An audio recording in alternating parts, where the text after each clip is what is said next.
रायगड जिल्ह्याला पावसानं झोडपलं। रिळे पाचोळे गावात गावकऱ्यांचा जीव मुठीत घेऊन प्रवास। नांदेडमध्ये मुसळधार पाऊस, पैनगंगा नदीला पूर, किनवट आणि यवतमाळचा संपर्क तुटला। वर्धा पैनगंगा नदीला पूर, हैदराबादसह अनेक मार्ग बंद, जवळपास 50 गावांना सतर्कतेचा इशारा। मुसळधार पावसाचा मुंबईकरांना फटका, लोकल सेवा उशिरानं, मुंबईकरांचे हाल, मुख्यमंत्री देवेंद्र फडणवीसांकडून आढावा। मुखेडमध्ये पूरस्थिती, आवाक्याच्या बाहेर लेंडी धरणाच्या पाणी पातळीत वाढ। मराठवाड्यात शेतीचं मोठं नुकसान, पिकांच्या नुकसानाच्या पंचनाम्याचे जिल्हाधिकाऱ्यांना आदेश।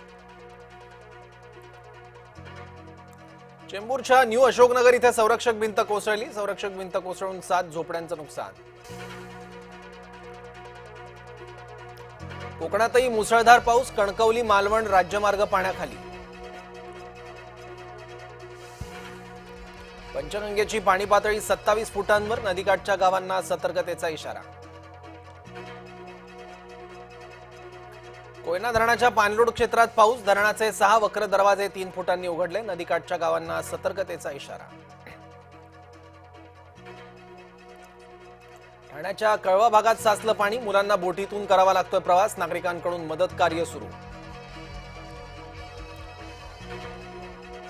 नांदेड इस्लापूर धरणातून मोठा विसर्ग, सहस्त्रकुंड धबधब्याचं रौद्र रूप पाहण्यासाठी पर्यटकांची गर्दी।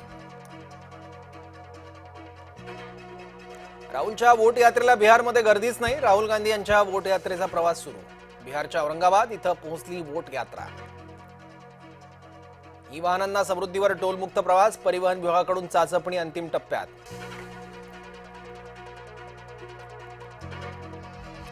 भाजप आघाडीचं ठरलं, काँग्रेस आघाडीचं काय? उपराष्ट्रपती निवडणुकीत काँग्रेस आघाडीचा उमेदवार कोण? भाजपकडून उपराष्ट्रपती पदासाठी ओबीसी चेहरा, सीपी राधाकृष्णन रालोआचे उमेदवार। पुण्यात बेवड्यांचा धुमाकूळ, पुणेकर चिडले, रस्त्यावर उतरले, कोरेगाव पार्क परिसरातील पब बाहेर रणकंदन। बेस्ट पतसंस्थेच्या निवडणुकीत आर्थिक गैरव्यवहार, मनसे मुंबई अध्यक्ष संदीप देशपांडे यांचा आरोप। मंगळवारपासून 36 तास पाणी पुरवठा बंद, दुरुस्तीच्या कामामुळे अर्ध्या नागपुरात पाणी पुरवठा बंद। हेमलता पाटलांचं तळ्यात मळ्यात सुरूच, हेमलता पाटील आता निघाल्या राष्ट्रवादीत।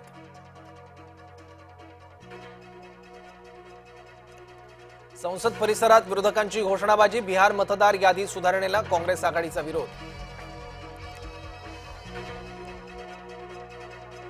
मंत्री शिरसाटांचा राजीनामा घ्या, रोहित पवारांच्या निशाण्यावर संजय शिरसाट।